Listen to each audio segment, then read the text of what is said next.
బాక్స్లు బద్దలవుతున్నాయి, బౌండరీలు దాటుతున్నాయి. పూర్తి వివరాలకు చదవండి రేపటి సాక్షి దినపత్రిక.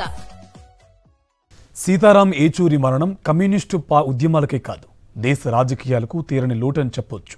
విద్యార్థి దశ నుంచే వామపక్ష భావాలను అలవర్చుకున్న ఆయన తుది శ్వాస విడిచే వరకు ప్రజా పోరాటాల్లో బతికారు. తన జీవితాన్నే కాదు, చివరకు తన దేహాన్ని సైతం ప్రజాసేవకి అంకితమిచ్చారు. అగ్రవర్ణంలో పుట్టిన అట్టడుగు ప్రజల సేవలోనే మమేకమయ్యారు సీతారాం ఏచూరి. ఆయన బతుకున్న సమయంలో నిత్యం ప్రజలతోనే ఉన్నారు. ఇప్పుడు చనిపోయాక కూడా తన దేహాన్ని ప్రజలకు అంకితమిచ్చారు. తాను చనిపోతే తన పార్థివ దేహాన్ని వైద్య పరీక్షల కోసం, వైద్య విద్యార్థుల రీసెర్చ్ కోసం ఉపయోగించుకోవాలని బతికున్నప్పుడే సీతారాం ఏచూరి నిర్ణయం తీసుకున్నారు. ఈ నేపథ్యంలోనే ఏచూరి భౌతిక కాయాన్ని ఢిల్లీ ఎయిమ్స్ కు డొనేట్ చేస్తున్నట్లు కుటుంబీకులు ప్రకటించారు.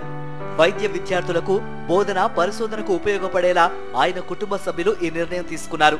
ఈ మేరకు Delhi AIIMS medical college incharge ఒక ప్రకటన విడుదల చేశారు. ఇదిలా ఉండగా వామపక్ష పార్టీల నేతల మరణం తర్వాత పార్థివ దేహాన్ని ఆసుపత్రులకు దానంగా ఇచ్చే సాంప్రదాయాన్ని కొనసాగిస్తున్నారు. ఆగస్టు 2024లో మరణించిన పశ్చిమ బెంగాల్ మాజీ ముఖ్యమంత్రి, సిపిఎం నేత బుద్ధదేవ్ భట్టాచార్య భౌతిక కాయాన్ని కూడా వైద్య పరిశోధనల కోసం దానం చేశారు. కోల్కతాలోని నీల్ రతన్ సిర్కార్ ఆసుపత్రిలోని అనాటమీ విభాగానికి పార్థివ దేహాన్ని అప్పగించారు.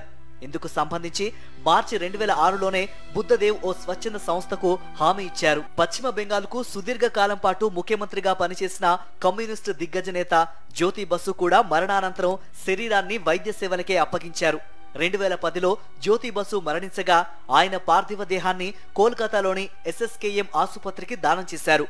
ఇక సుదీర్ఘకాలం పాటు వామపక్ష పార్టీలో కొనసాగిన లోక్సభ మాజీ స్పీకర్ సోమ్నాథ్ చటర్జీ కూడా శరీర దానం చేస్తానని 2000లో ప్రతిజ్ఞ చేశారు. 2018లో ఆయన మరణించాక ఆయన కుటుంబీకులు శరీరాన్ని దానం చేశారు. తాజాగా ఏచూరి పార్థివ దేహాన్ని కూడా ఎయిమ్స్ కు డొనేట్ చేస్తున్నట్లు ప్రకటించారు. ఏచూరి కుటుంబం తీసుకున్న ఆదర్శ నిర్ణయాన్ని పలువురు ప్రశంసిస్తున్నారు.